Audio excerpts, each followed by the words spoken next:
Every organization captures the practices that it has. Good practices, the ones that need to be improved, those which did not work well and needs to be captured so that others learn from it. However, these are written in the form of articles. They're just explained as a practice and what happened and who applied and what did the person do. This is not a learned practice. It is not a learning tool. A caselet is when these practices are converted into learning tools and they therefore become directly applicable to some other divisions of the organization, or the learning can be extracted from there and can be applied for another situation and in another department of an organization. In this small video, I will talk about how do you write and teach using these caselets, how do you create these caselets, and how do you go about doing this whole thing in a very structured manner. I have seen enough organizations having good material with it, but doing nothing good with it. They're just there in as tacit knowledge in the mind of some person, and as and when those persons retire, all this good knowledge of the organization goes away. It is very easy to capture. In fact, one can capture close to 20 caselets over a period of 5 days or 3 days if the effort is absolutely dedicated. It is that simple, and therefore I'm sharing it with you all who are working in different organizations, whether it be a manufacturing organization or it be a service industry. Anyone can do this. Please start using it so that your organization practices can benefit others in your organization. They do not reinvent the wheel, they do not waste time, and they take the practice, capture it as a learned practice, and apply it. The topics that we will cover here are caselet. What is a caselet? When you look at a submission of some such document, what does it mean? It means it contains a caselet, questions for discussion, and a note for faculty. And therefore, what are the steps to convert a practice to a learned practice? When we talk of writing it, how do you write it? The concepts and the constructs behind it. And then we look at the learning from it. How do you enhance the learning value? How do you write engaging caselets? And how do you teach using a caselet? Very often, these practices are benchmark practices in an organization. Some people know it, some people don't. And really, when it comes to utilizing this ability and capability, it goes waste if it is not documented. So ensure that you dedicate at least a few days in your organization towards creating these learned practices from where others benefit. So what is a caselet? A caselet is a document that captures a practice and converts it into learning. This learning can then be applied by others who can be of the same department or some other department. What is vital is that this learning worked in the context of that particular organization, and therefore it is so much more relevant. The caselet is written by one who carries out that particular incident or practice. It's very important for the person who did it to write that particular caselet.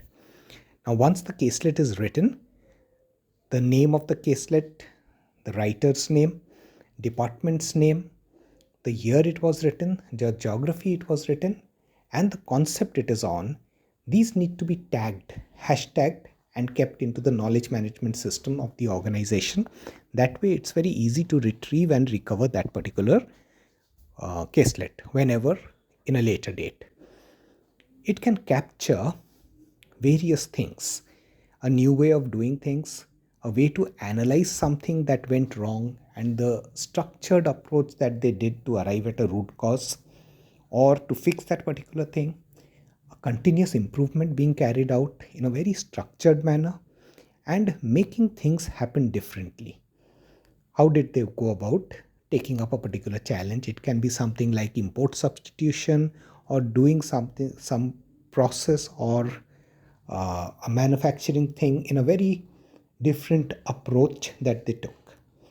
Now, when you look at this particular aspect of a caselet, It's important to keep the year in the tagline because what worked, say, in 2018 might be relevant in 2025, but then there might be much better tools or much better metallurgy and much better alloys which are available at that point of time to do the things differently.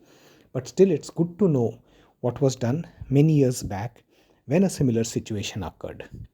That's why I always say that the year is very crucial in this whole thing. The steps to convert a practice to a learned practice goes through concept and distilling insight. Now, I will talk to you about these four things, but understand in the way it replicates for you and it is relevant for you. Practice can be the way work is being carried out in an organization. It can be something which is successful, something that is work in progress, and something that is unsuccessful, which was very ambitious, was tried. Perhaps it was close enough there, but it didn't work out. Maybe some new technologies in the future will make it highly possible for it to happen. Concept. The concept is the academic concept using which this practice can be understood little more comprehensively. These concepts enrich the practice and is associated with it. These can be things like root cause analysis templates, 7QC tools, service quality, operational innovation, sales process, something about financials. These are all concepts that make the reader understand this practice in its comprehensiveness. Then comes the important step of distilling the insight from this. So, how do you do that? And this is where the human mind comes involved, and one has to go deep down trying to figure out that what was it which actually generated that thought which made it happen.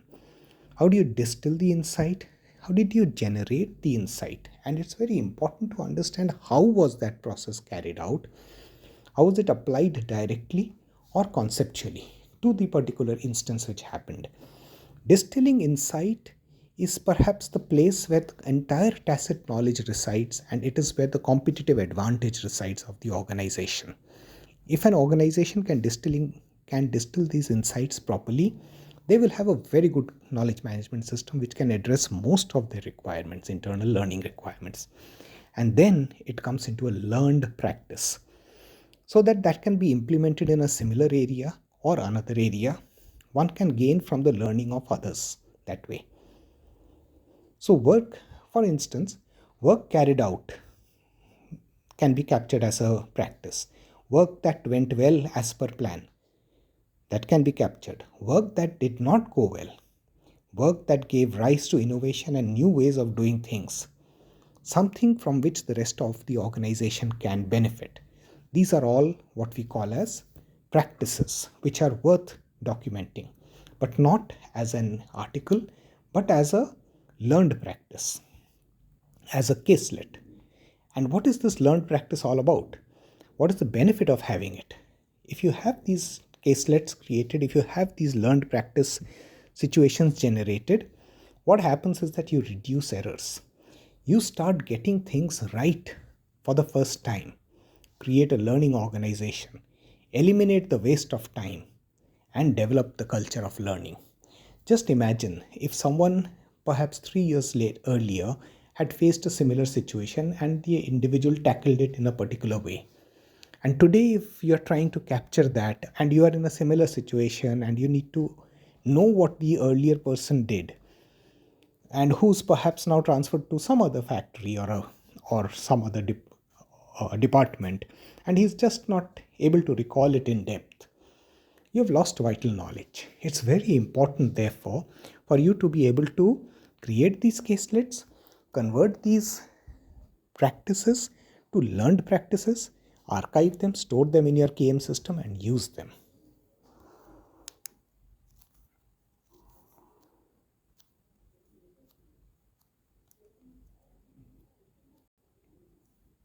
So, how do you write a caselet? There are these 7 steps to it. First is identify the instance. What was that instance? What makes it stand out from the other normal things which happen? After that, what should have happened? You document that in a normal course of time or in a normal process, what should have happened. Now, having done that, you are now looking at what actually happened. What was the deviation or the opportunity? See, either there's an opportunity or a deviation from a normal which gives rise to the need to do something else. So, therefore, this is where you capture what happened. Then you look at content comprehensiveness in that caselet, guided by concept, the conceptual frameworks that we talk of, the conceptual knowledge elements that we talk of, the practice of info mapping, and the missing pieces identification. You take that, whatever you have written, and then you sieve it through this three layers, and then you get distilled knowledge. Then you say, what was done to fix it? Questions for discussion, and the faculty note are written there because maybe the caselet will be taught by someone who has not been involved in it. And then the learning for others, either direct learning, indirect learning, or learning based on application and usage of that particular concept. For instance, a concept like process improvement can be carried out in various departments. Therefore, it's important for you to hashtag that concept also which was used in that, so that one can search if various departments have ever used a particular concept and how was that applied in the organization. While there are various concepts and constructs, I have tried to note here 14 or 12 of these, which are on customer service, sales, marketing, operational innovation, crisis resolution, financial improvements. How was someone understood the financials well and tried to figure out an option there? Process improvement, risk management, quality, value chain issues, logistics and supply chain, human behavior. And if you take something like sales, you can go into sales process, you can go into selling skills, you can go into account management, and you can go into further depths of each and every one of these. If you're talking of marketing, you can go up to competitive analysis, you can go about product launch, you can go into go to market strategies. Again, you can go deep into any of these. Innovation has its own set of frameworks, which can be either a particular equipment which was replaced in a manner of 2 days, whereas normally it should have taken perhaps 15 days to carry that out. How they organize the way to make it happen. A particular repair where that should happen in uh, 2 weeks actually got done in 3 days. How did that happen? Now, these are all aspects related to operational innovation, continuous innovation, improvement around that. Quality has its own things, and human behavior by itself can go a big thing around leadership development. It can go around motivation. It can go around transforming a low performer into a high performer. It can go around making uh, people feel secure in an environment so that they can give their best, and how the HR policies were designed to construct that and make that happen. So these are all various different aspects, and a lot of things can be explored. But what is important is that whatever caselet you are writing, there has to be an underlying concept to it. It cannot be in isolation of a concept. Distilling the insight. This is one thing where a lot of deep probing is needed if you are writing it on behalf of someone or if you're writing it yourself. In that case, you need to ask yourself a lot many questions deeper down. The way to identify is that first you identify the people, process, the procedures that was involved. Then ensure that there is completion of information. There are no missing pieces in this. So if someone says that somewhere I thought of doing it differently and approached it like this instead of the conventional way, the question to ask is that why did you think of it differently? Where have you seen something like this happen before? Or was it just your thought after seeing what? How did you generate this thought? That kind of questioning should be happening either to self or by the faculty who is guiding this caselets to be written. Then you identify the issues, challenges, and the opportunities. You sieve it through a concept framework that we are using. You isolate the right insight and you do away with the noise, which is a mix of concept, people, and process. Now, there's a lot of nebulous terms being used here, but believe me, once you go through this particular thing, then you will be able to identify that how can such a framework be applied. How can this work? You do it once, and over a period of time, you will see that you really get skilled at this. The knowledge thus covered will actually help your organization go a long way in this process. Having got the story right, having figured out all the missing pieces, the concept and all, your job then becomes to write an engaging caselet. How much of it should be in a small little story form? How much of it should be in inverted commas as quotes by others? So, how do you write that? So, first and foremost is that you will describe the situation, the background situation, what happened, the opportunity or the problem. Then you talk about the people involved in sorting that out, the role holders, what was their job, what were they supposed to do. Then you look for information adequacy and identify the missing pieces. Whatever be the missing pieces, look at different ways in which that can be plugged. Then you look at the infomap principles of concept, process, procedure, principle, structure, and fact. These infomap constructs and concepts. What is a concept? What is a principle? What is a process, procedure? Everything regarding to this you can read about in the internet, and you understand that and try to apply that here. Then you weave the story. The story is nothing but timeline, events, people, outcome, impact. And how do you construct that story around it?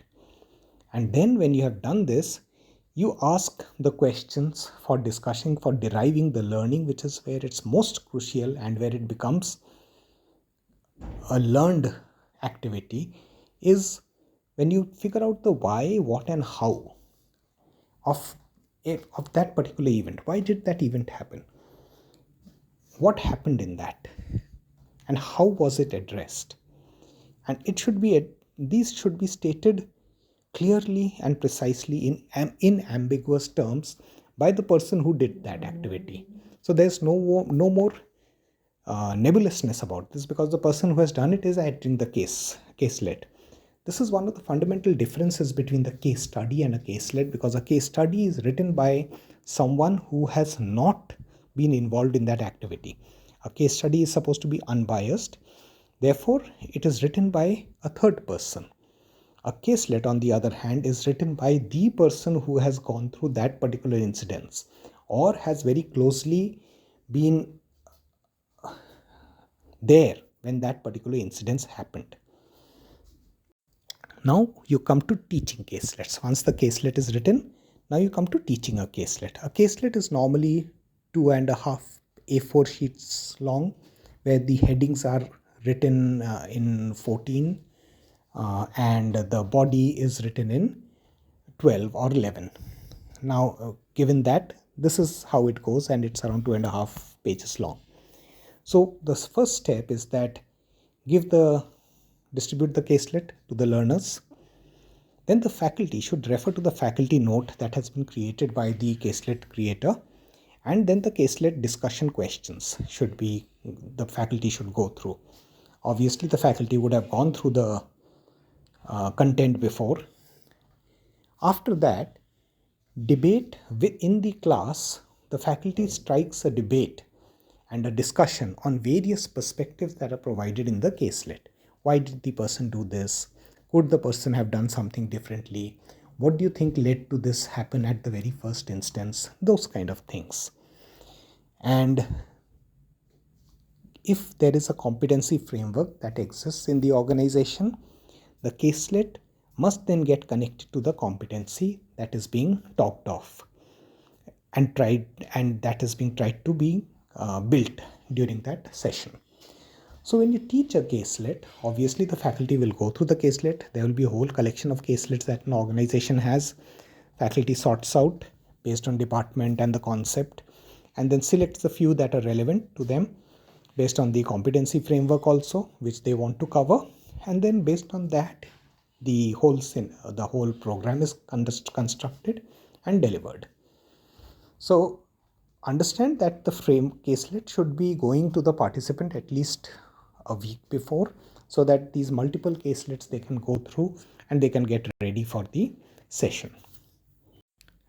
Just like case studies are developmental tools, caselets are also learning and development tools.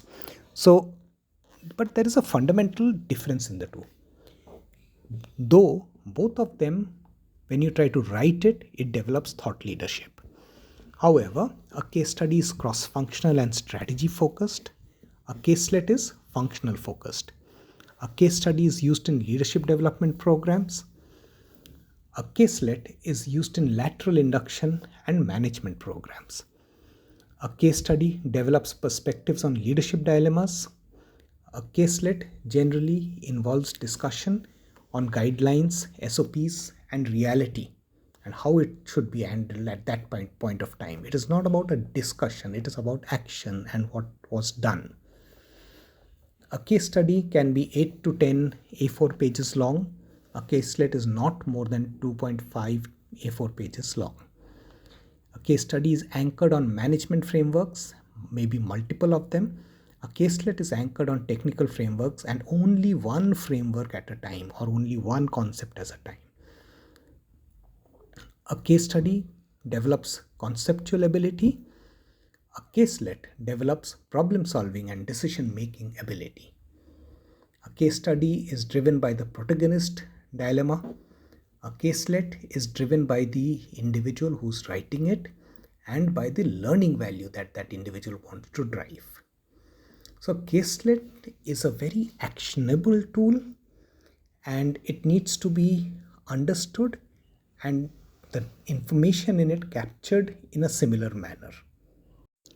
Writing a caselet develops around 6 or 7 capabilities in the caselet writer. First is conceptual thinking, analytical ability, consulting skills, problem solving ability, decision making skills, and storytelling. All of these, as you can see, are iterative in nature, and they help the individual who is writing this caselet and going through the process of engaging and writing it.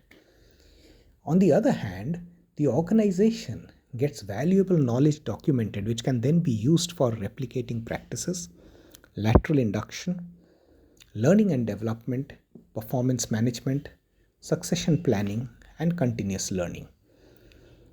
It is important for an organization of today's world to have a continuous learning events with their employees. They can have caselet sessions in which people write. They can have sessions where the caselets are analyzed by teams or individuals in a particular learning environment. And that way, the whole organization is tuned to doing something new, doing something different, and knowledge becomes central. People can access these caselets, they can read what someone else's do. They will normally not be caught not knowing something. It goes a long way, because you are then democratizing the knowledge of this organization, and instead of it being available to few, you're making it available to the whole organization, and a lot of it. Believe me, in a span of just 5 days, one can easily have 20 to 30 caselets ready. If the team which is writing it knows what they are doing, there is a good faculty there who can guide them through the process and help them refine, define, and finalize it, and be able to complete it. Me and my colleague Arnab, we have done several caselets like this, over 115 caselets that we have written for various organizations. We know how to do it, and we know that in a very short span, a lot of impact can be created for organizations this way. So for the caselet that you are writing, should you need to discuss, message me your queries and I will revert to you as soon as I can. You can reach me at saugata@metl.in, or You can reach me at 9966027808. Remember that knowledge capture and using knowledge for competitive advantage is the biggest thing that you can empower your teams with or your organization with in this 21st century and the environment in which knowledge is fully democratized.